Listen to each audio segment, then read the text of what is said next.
Welcome back, everybody. I hope you're doing well. It is Catholic Evangelist Richard Lane broadcasting live from the National Eucharistic Congress here in beautiful Indianapolis, Indiana. First and foremost, I want to give a shout out and big thanks to Legatus. Legatus is an international organization of presidents, CEOs, and their spouses that are committed to studying, living, and spreading the Catholic faith. If you want more information on Legatus, go to legatus.org, legatus.org. And they have been so kind to be able to lend us their space today to be able to conduct these interviews. And it's my pleasure and honor to have the CEO of Legatus with us right now, Mr. Stephen Henley. How are you, sir? Good. Thank you for having me. You're welcome. You guys have to forgive him. He's a Marine, so he's kind of out there every now and then, so just kind of forgive him. Can I get a ooh-ah? No, you need ooh-ah.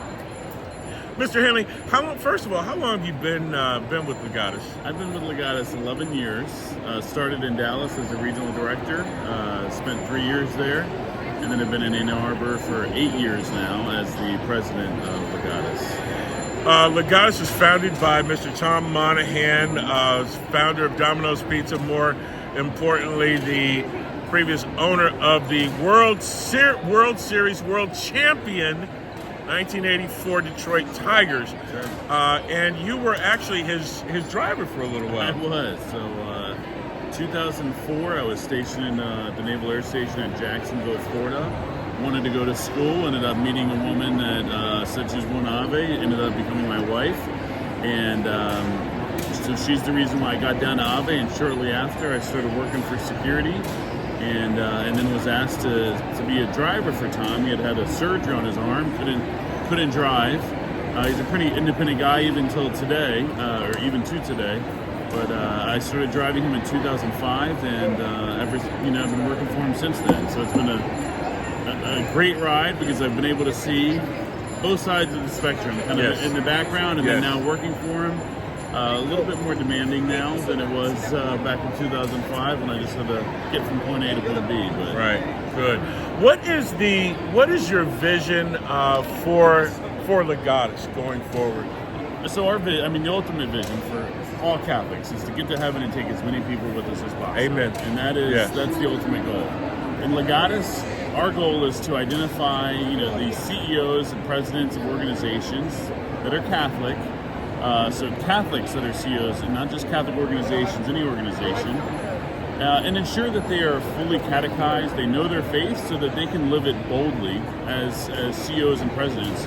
Oftentimes, whether it's in politics or otherwise, in the public and private space, we see these CEOs that say they're Catholic, but then they behave in a completely opposite way that the church teaches. Yes. And so Tom... Kind of like some of our so-called Catholic politicians. Exactly. So Tom knew that if we could take these proven leaders that have so much influence and reach, if we could catechize them and ensure they know their faith and know that they're surrounded by other like-minded peers, then they could change society and change the world. And that's one of Tom's regrets, really, is that we haven't been bigger sooner to apply that impact, because if we had, then maybe we wouldn't be facing the issues of the pro-life battle that we've been facing, or the marriage battle, or all the different battles that are attacking our faith right now. But you are you're facing the battles, and that's the key issue.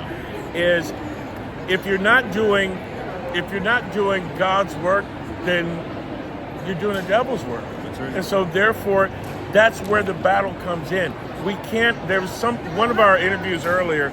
He said you can't drive a parked car. Mm-hmm. You can't drive a parked car. And for too long, Catholics have been parked, sitting on the sidelines, and coaching from there. We've got to get in the game, and that's what I love about Legatus. Is we just had an interview with Rich and Connie Cronin from Rich is the president of the Legatus Genesis, right? Yes. The Toledo yes, chapter. Yes. Don't remind me. But they are a wonderful couple that truly lives out their Catholic faith in the marketplace.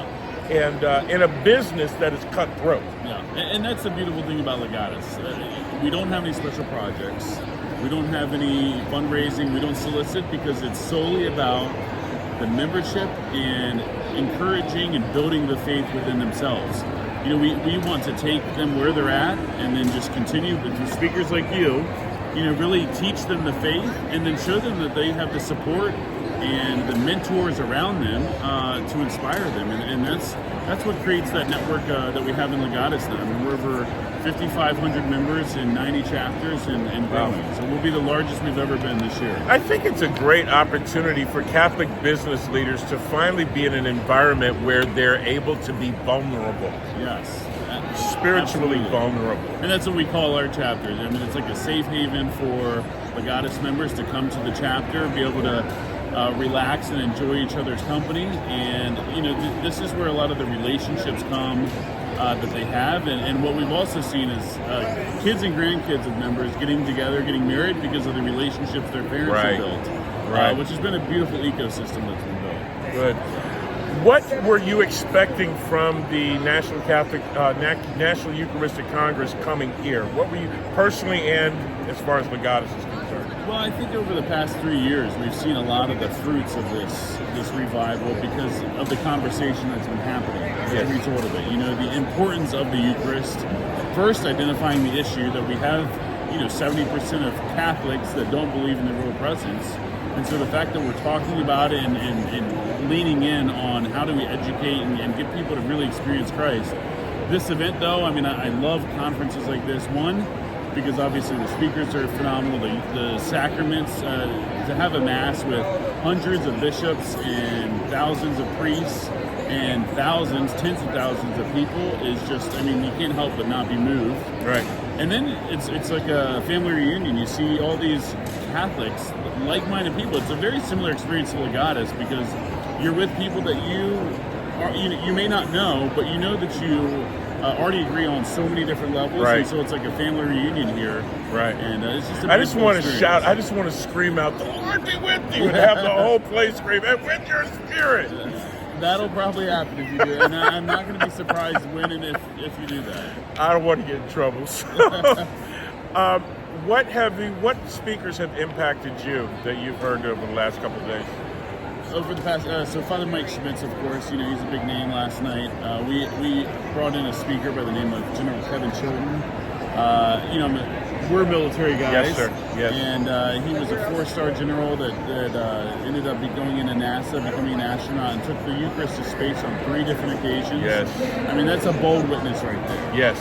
Because as he says in his story, everything's weighed, down to the ounce. And so they knew about it. It's not like he hid it, that he brought the Eucharist. Mother Olga is, to me, she's an Iraqi nun, close to my heart. She was one of the first speakers I heard in Legatus, and being a Marine and her serving veterans at Boston College really spoke to me, and I really think she's just like a little Mother Teresa. She's amazing. Monsignor Shea from University of Mary has been phenomenal, and last night it was really enjoyable for me to interview Tom Monahan. He's done so much. He's founded so many organizations that are thriving today, and he's done so much for the church. I've been tasked with kind of being with him during his time here, and it's been inspiring to me because everybody at every turn will come up to him and to meet him. And I've been with him for 20 years now, and there's people that I had no idea that knew him, bishops and Catholic celebrities, everybody. So it's been a great experience. That's awesome. That's awesome. In closing, what are you going to take away from this experience? Well, I'm still waiting for my family who gets here tonight, and I'm looking forward to them taking something away from this. They haven't been to a big convention like this. I've got 6 kids. For me, the inspiration, all of this, again, not to continue to compare it to Legatus, but this is just inspiring for everybody to know how many Catholics are here, and that you have brothers and sisters in Christ that are standing with you, and to really participate in the life of the church. And for me, adoration is so important, but oftentimes we don't take the time because we don't have the time, but we've got to take the time. We've got to take the initiative. We've got to be bold, and if we don't change what we're doing, I think they call that insanity, right? Yes. So we've got to take that away from here and I know that's what I'm going to do. I've been taking little bits of nuggets from everybody, all of my interviews, and from you, take the time. Take the time. Take the time to say hello. Take the time to be a blessing. Take the time to be the light in the darkness. Take the time to be Jesus in this marketplace. And thank you very much, Mr. Henley, for your witness to the world and for leading a great organization founded by not arguably, by a great man, a future saint. Amen. So, Amen. Thank you very much. God bless you. Thank you. Thank you. Again, I want to thank Legatus. Go to legatus.org for more information on them. If you want more information on this ministry, go to richardlaneministries.com. Go to youtube.com/richardlaneministries, where there's a lot of great content such as this one. God bless you. We'll be back soon. Peace.